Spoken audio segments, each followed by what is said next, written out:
വാർത്തകളിലേക്ക് സ്വാഗതം. വാർത്തകൾ വായിക്കുന്നത് അശ്വതി. കലോത്സവത്തിന് നാളെ കൊടിയേറും. ഏഷ്യയിലെ ഏറ്റവും വലിയ കുട്ടികളുടെ കലാമേളയ്ക്ക് നാളെ തിരുവനന്തപുരത്ത് കൊടിയേറും. രാവിലെ 10 മണിക്ക് സെൻട്രൽ സ്റ്റേഡിയത്തിൽ മുഖ്യമന്ത്രി പിണറായി വിജയൻ 63ാമത് സ്കൂൾ കലോത്സവം ഉദ്ഘാടനം ചെയ്യും. മന്ത്രി വി ശിവൻകുട്ടി ചടങ്ങിൽ അധ്യക്ഷത വഹിക്കും.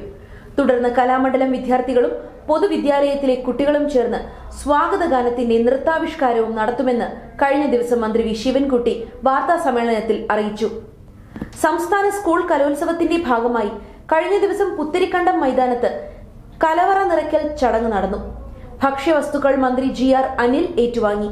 മേയർ ആര്യ രാജേന്ദ്രൻ, കടകംപള്ളി സുരേന്ദ്രൻ MLA, പൊതുവിദ്യാഭ്യാസ വകുപ്പ് ഡയറക്ടർ ജനറൽ ഷാനവാസ് എന്നിവർ ചേർന്നാണ് കലവറ നിറച്ചത്. കലോത്സവത്തിന്റെ ഭാഗമായി ജനുവരി 4 മുതൽ 8 വരെ കിഴക്കേക്കോട്ടയിൽ ട്രാഫിക് നിയന്ത്രണം ഉണ്ടാകുമെന്ന് പൊതുവിദ്യാഭ്യാസ മന്ത്രി വി ശിവൻകുട്ടി അറിയിച്ചു. റേഷൻ വിതരണം നാളെ മുതൽ. ജനുവരിയിലെ റേഷൻ വിതരണം നാളെ ആരംഭിക്കും.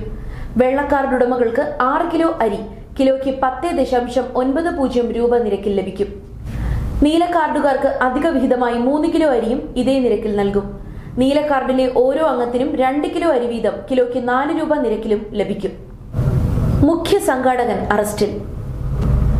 ഉമാ തോമസ് MLA അപകടത്തിൽപ്പെട്ട നൃത്തം സംഘടിപ്പിച്ച മൃദംഗ വിഷന്റെ മാനേജിംഗ് ഡയറക്ടർ M നികോഷ് കുമാറിനെ മുതിർന്ന പോലീസ് ഉദ്യോഗസ്ഥരുടെ നേതൃത്വത്തിൽ 7.5 മണിക്കൂർ നീണ്ട ചോദ്യം ചെയ്യലിനൊടുവിൽ പാലാരിവട്ടം പോലീസ് അറസ്റ്റ് രേഖപ്പെടുത്തി. മൃദംഗ വിഷന്റെ ഒരു ബാങ്ക് അക്കൗണ്ട് മരവിപ്പിക്കുകയും ചെയ്തു. വീഴ്ച വരുത്തിയ ഉദ്യോഗസ്ഥർക്കെതിരെ നടപടി സ്വീകരിക്കുമെന്ന് മേയർ M അനിൽകുമാർ പറഞ്ഞു. നികോഷിനെ ഇന്ന് കോടതിയിൽ ഹാജരാക്കും. അക്ഷരമാല ക്രമത്തിലുള്ള പാസ്വേഡുകൾക്ക് ഇനി പണി കിട്ടും. 1 2 3 4 5 6 ABCDEF എന്നിങ്ങനെ ഓർക്കാൻ എളുപ്പത്തിലുള്ള പാസ്വേഡ് ഉപയോഗിക്കുന്നവർ സൂക്ഷിക്കുക. നിങ്ങളുടെ സമൂഹ മാധ്യമ അക്കൗണ്ട് ഹാക്ക് ചെയ്യാൻ സെക്കൻഡ് പോലും വേണ്ട. നോഡ് VPN സൈബർ സെക്യൂരിറ്റിക്ക് കീഴിലുള്ള സ്ഥാപനം നോഡ് പാസ് ആണ് ഏറ്റവും അധികം ഉപയോഗിക്കുന്നതും എളുപ്പത്തിൽ ഹാക്ക് ചെയ്യുന്നവയുമായ 20 പാസ്വേഡുകൾ പുറത്തുവിട്ടത്. 1 2 3 4 5 6 തുടങ്ങിയ പാസ്വേഡുകളാണ് ഇന്ത്യക്കാർ ഏറ്റവും കൂടുതലായി ഉപയോഗിക്കുന്നത്. ഇതിൽ ABCDEF എന്നിവയും പെടും. ഇതുകൂടാതെ 1 1 1 1 1 2 3 4 5 1 2 3 4 5 6 7 8 1 2 3 4 5 6 7 8 9 തുടങ്ങിയ പാസ്വേഡുകൾ ഹാക്ക് ചെയ്യാനും സെക്കൻഡിൽ താഴെ സമയം മതി. ഖേൽരത്ന പുരസ്കാരങ്ങൾ പ്രഖ്യാപിച്ചു. ഒരു ഒളിമ്പിക്സിൽ ഇരട്ട മെഡൽ നേടുന്ന ആദ്യ ഇന്ത്യക്കാരിയായ ഷൂട്ടിംഗ് താരം മനു ഭാക്കറും ലോക ചെസ് ചാമ്പ്യൻ D ഗുകേഷും ഉൾപ്പെടെ 4 പേർക്ക് രാജ്യത്തെ പരമോന്നത കായിക പുരസ്കാരമായ ഖേൽരത്ന സമ്മാനിക്കും. Hockey team captain Harmanpreet Singh, para athlete Praveen Kumar എന്നിവരാണ് ധ്യാൻ ചന്ദിന്റെ പേരിലുള്ള ഖേൽരത്ന പുരസ്കാരത്തിന് തിരഞ്ഞെടുക്കപ്പെട്ട മറ്റു 2 പേർ. 17-ന് രാഷ്ട്രപതി ഭവനിൽ നടക്കുന്ന ചടങ്ങിലാണ് പുരസ്കാരങ്ങൾ വിതരണം ചെയ്യുന്നത്. നിമിഷപ്രിയയുടെ മോചനത്തിന് ഇടപെടാമെന്ന് ഇറാൻ. യമനിൽ വധശിക്ഷ വിധിക്കപ്പെട്ട് പാലക്കാട് സ്വദേശി നിമിഷപ്രിയയുടെ മോചനത്തിനായി ഇടപെടാൻ തയ്യാറാണെന്ന് ഇറാൻ അറിയിച്ചു. ഇന്ത്യ സന്ദർശനത്തിനെത്തിയ ഇറാനിലെ ഉപവിദേശകാര്യമന്ത്രി മജീദ് തക്തിനൊപ്പമുള്ള ഉദ്യോഗസ്ഥരിലൊരാളാണ് ഇക്കാര്യം അറിയിച്ചത്.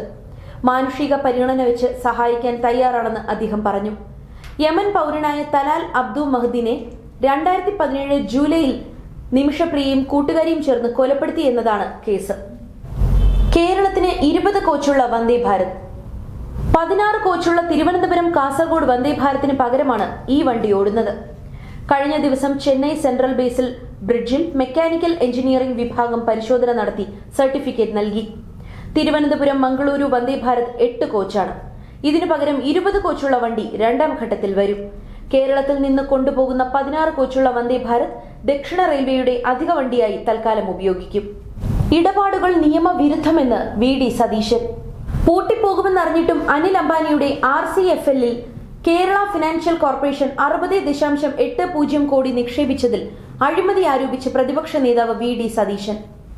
കമ്മീഷൻ ലക്ഷ്യമിട്ടുള്ള അഴിമതിയിൽ 101 കോടി രൂപ നഷ്ടമായി. RCFL വലിയ സാമ്പത്തിക പ്രതിസന്ധി നേരിടുമ്പോഴാണ് 2018-ൽ ഡയറക്ടർ ബോർഡ് പോലും അറിയാതെ KFC പണം നിക്ഷേപിച്ചതെന്നും ആരോപിച്ചു. 2019 കമ്പനി പൂട്ടിയപ്പോൾ കിട്ടിയത് 7,09,00,000 മാത്രമാണെന്നും സതീശൻ വിമർശിച്ചു. 2019 ഈ കമ്പനി പൂട്ടി, കമ്പനി ലിക്വിഡേറ്റ് ചെയ്യും. ലിക്വിഡേഷന്റെ ഭാഗമായിട്ട് പൈസ കിട്ടിയില്ല എന്ന് പറയാൻ പറ്റില്ല. 7,09,00,000 രൂപ കിട്ടിയ റിലയൻസ് കമേഴ്സ്യൽ ഫിനാൻസ് ലിമിറ്റഡുമായി നടത്തിയ ഈ നിക്ഷേപത്തിന്റെ കരാർ രേഖകൾ സർക്കാർ പുറത്തുവിടാൻ തയ്യാറാകണം എന്ന് ആവശ്യപ്പെടുന്നു. എന്നാൽ അംബാനിയുടെ കമ്പനിയിൽ KFC നടത്തിയ നിക്ഷേപത്തിൽ സർക്കാർ ഖജനാവിലെ ഒരു പൈസയും നഷ്ടമായിട്ടില്ലെന്നും സ്വതന്ത്ര കമ്പനി എന്ന നിലയിലാണ് KFCയുടെ പ്രവർത്തനമെന്നും അവരുടെ ബിസിനസിന്റെ ഭാഗമായി നടത്തിയ നിക്ഷേപമാണെന്നുമാണ് ധനവകുപ്പിന്റെ വിശദീകരണം. K-സ്മാർട്ടിന് 1 വയസ്സ്. കോർപ്പറേഷനുകളിലും മുനിസിപ്പാലിറ്റികളിലും നടപ്പാക്കിയ K-സ്മാർട്ട് മൊബൈൽ ആപ്ലിക്കേഷൻ വഴി രജിസ്ട്രേഷൻ നടപടി ലളിതമാക്കിയതോടെ KYC വഴി നടന്ന വിവാഹ രജിസ്ട്രേഷൻ ചെയ്തത് 15,487 പേരാണ്. വരനും വധുവും വിദേശത്തോ വ്യത്യസ്ത രാജ്യത്തോ, ഒരാൾ വിദേശത്തും ഒരാൾ നാട്ടിലോ ആയാലും നേരിട്ട് എത്താതെ തന്നെ രജിസ്റ്റർ ചെയ്യാവുന്ന സംവിധാനമാണിത്. മറ്റൊരു രാജ്യത്തും ഇത്തരത്തിലുള്ള സംവിധാനമില്ല. ഇൻഫർമേഷൻ കേരള മിഷൻ തയ്യാറാക്കിയ K-സ്മാർട്ടിന് ഒരാണ്ട് തികയുമ്പോൾ ഫയലുകൾ തീർപ്പാക്കിയതിലും വൻ വേഗത കുതിപ്പാണ്. അമ്മ കുടുംബ സംഗമത്തിന് തിരിതെളിഞ്ഞു. മലയാള സിനിമ താരസംഘടനയായ അമ്മ ആദ്യമായി സംഘടിപ്പിക്കുന്ന അമ്മ കുടുംബസംഗമം റിഹേഴ്സൽ ക്യാമ്പിന് കൊച്ചിയിലെ ക്രൂൺ പ്ലാസ ഹോട്ടലിൽ വെച്ച് തിരിതെളിഞ്ഞു. മലയാള സിനിമയിലെ മുതിർന്ന അഭിനേതാവും സംവിധായകനും തിരക്കഥാകൃത്തുമായ ശ്രീനിവാസനും ഒപ്പം പുതിയ തലമുറയിലെ പ്രിയതാരമായ മമിത ബൈജുവും ചേർന്നാണ് തിരിതെളിയിച്ചത്. നാളെ രാജീവ് ഗാന്ധി ഇൻഡോർ സ്റ്റേഡിയത്തിൽ വെച്ച് 240ഓളം അമ്മ അംഗങ്ങളായ കലാകാരന്മാർ അണിയിച്ചൊരുക്കുന്ന അതിവിപുലമായ കലാകായിക വിനോദ പരിപാടികൾ രാവിലെ മുതൽ അരങ്ങേറും. അമ്മയുടെ 30 വർഷത്തെ ചരിത്രത്തിൽ ആദ്യമായി അമ്മ അംഗങ്ങളുടെയും അവരുടെ കുടുംബങ്ങളുടെയും ഒത്തുചേരലാണ് നടക്കുന്നത്. ഷോയിലൂടെ സമാഹരിക്കുന്ന തുക അമ്മയുടെ അംഗങ്ങൾക്ക് ആജീവനാന്ത ജീവൻ രക്ഷാ മരുന്നുകൾ സൗജന്യമായി നൽകുന്നതിന് വേണ്ടിയാണ്. ചടങ്ങിൽ ആശംസ അറിയിച്ചുകൊണ്ട് ബാബുരാജ്, രവീന്ദ്രൻ, ആശാ ശരത്, ജയൻ ചേർത്തല, സുരേഷ് കൃഷ്ണ, വിനു മോഹൻ, നാദിർ ഷാ, ഉണ്ണി ശിവപാൽ, ജോമോൾ, നാസർ ലത്തീഫ്, അനന്യ, അൻസിബ, കലാഭവൻ ഷാജോൺ, നിവിയ, മഹിമ നമ്പ്യാർ, മീഡിയ പാർട്ണർ ഹൈദരാലി, അർജുൻ, മുന്ന എന്നിവർ പങ്കെടുത്തു. നാളെ സുരേഷ് ഗോപി, മമ്മൂട്ടി, മോഹൻലാൽ എന്നിവർ ചേർന്ന് തിരിതെളിയിക്കുന്നതോടെ അമ്മ കുടുംബ സംഗമത്തിന് തുടക്കം കുറിക്കും. പെരിയ ഇരട്ടക്കൊല കേസിൽ ശിക്ഷ വിധിച്ചു. കാസർഗോഡ് പെരിയയിൽ യൂത്ത് കോൺഗ്രസ് പ്രവർത്തകരായ കൃപേഷ്, ശരത് ലാൽ എന്നിവരെ കൊലപ്പെടുത്തിയ കേസിലാണ് ശിക്ഷ വിധിച്ചത്. 10 പ്രതികൾക്ക് ഇരട്ട ജീവപര്യന്തവും 4 പ്രതികൾക്ക് 5 വർഷം തടവുമാണ് വിധിച്ചത്. വിധിയിൽ തൃപ്തിയില്ലെന്നും വധശിക്ഷയാണ് പ്രതീക്ഷിച്ചിരുന്നതെന്നും കുടുംബം വ്യക്തമാക്കി. 2019 ഫെബ്രുവരി 17-നാണ് കൃപേഷിനെയും ശരത് ലാലിനെയും കൊലപ്പെടുത്തിയത്. സംസ്ഥാനത്ത് ഉയർന്ന താപനില മുന്നറിയിപ്പ്. സംസ്ഥാനത്ത് ഒറ്റപ്പെട്ട ഇടങ്ങളിൽ സാധാരണയേക്കാൾ 2 മുതൽ 3 ഡിഗ്രി സെൽഷ്യസ് വരെ താപനില ഉയരാൻ സാധ്യതയുണ്ടെന്ന് കേന്ദ്ര കാലാവസ്ഥാ വകുപ്പ് മുന്നറിയിപ്പ് നൽകി. ഉയർന്ന താപനിലയും ഈർപ്പമുള്ള വായുവും കാരണം ചൂടും അസ്വസ്ഥതയുളവാക്കുന്ന കാലാവസ്ഥയ്ക്ക് സാധ്യതയുണ്ടെന്ന് ജാഗ്രത വേണമെന്നും കാലാവസ്ഥാ വകുപ്പ് മുന്നറിയിപ്പ് നൽകിയിട്ടുണ്ട്. കന്യാകുമാരിയിൽ നടന്ന മോഷണ ശ്രമത്തിന്റെ വീഡിയോയാണ് ഇപ്പോൾ വൈറലായിരിക്കുന്നത്. CCTV പോലും തങ്ങൾക്കൊരു പ്രശ്നമല്ല എന്ന രീതിയിലായിരുന്നു മോഷ്ടാക്കൾ. കഴിഞ്ഞ ദിവസം കന്യാകുമാരിയിൽ ധീരന്മാരായ കള്ളന്മാർ മോഷണം നടത്തി. മുഖംമൂടി പോലും ഇല്ലാതെയാണ് കയറിയത്. പക്ഷേ പ്രൊഫഷണലുമാണ്, കാരണം കയ്യിൽ ഗ്ലൗസ് ഇട്ടിട്ടുണ്ട്. വീട്ടിൽ കയറി മോഷണം നടത്തിയപ്പോൾ ഇതെല്ലാം കണ്ടുകൊണ്ട് 2 പേർ ഇരിപ്പുണ്ടായിരുന്നു. ഒന്ന് അകത്തെ CCTV ക്യാമറ, രണ്ടാമൻ അങ്ങ് ദുബായിലുള്ള വീട്ടുടമസ്ഥൻ സലീം. കള്ളന്മാർ അകത്തു കയറിയതു മുതൽ സലീം ഇതെല്ലാം കാണുന്നുണ്ടായിരുന്നു. ഉടനെ തന്നെ സലീം അയൽവാസികളെ വിവരം അറിയിക്കുകയും അവർ വീട്ടിലെത്തുകയും ചെയ്തു. അതിബുദ്ധിമാന്മാരായ കള്ളന്മാർ പിൻവശം വഴി ഇറങ്ങി ഓടി. ഈ വീഡിയോയാണ് സമൂഹ മാധ്യമത്തിൽ വൈറലായത്.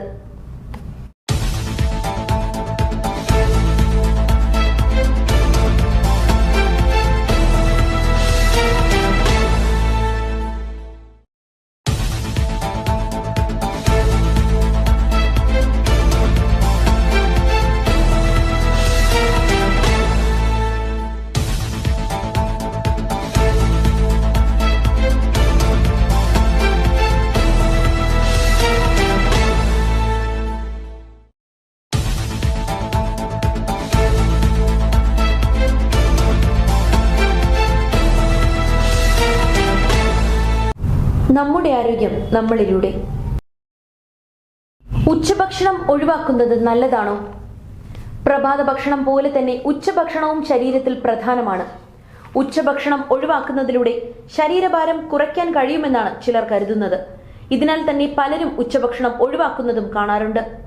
ഉച്ചഭക്ഷണം കഴിക്കാതിരുന്നാൽ ശരീരം തളരുക, തലചുറ്റി വീഴുക തുടങ്ങിയ പ്രശ്നങ്ങൾ ഉണ്ടായേക്കാം. പ്രഭാത ഭക്ഷണം, ഉച്ചഭക്ഷണം അല്ലെങ്കിൽ അത്താഴം എന്നിവ ഒഴിവാക്കുമ്പോൾ രക്തത്തിലെ പഞ്ചസാരയുടെ അളവ് കുറയും. ഇത് പലവിധ പ്രശ്നങ്ങളിലേക്കും നയിക്കും.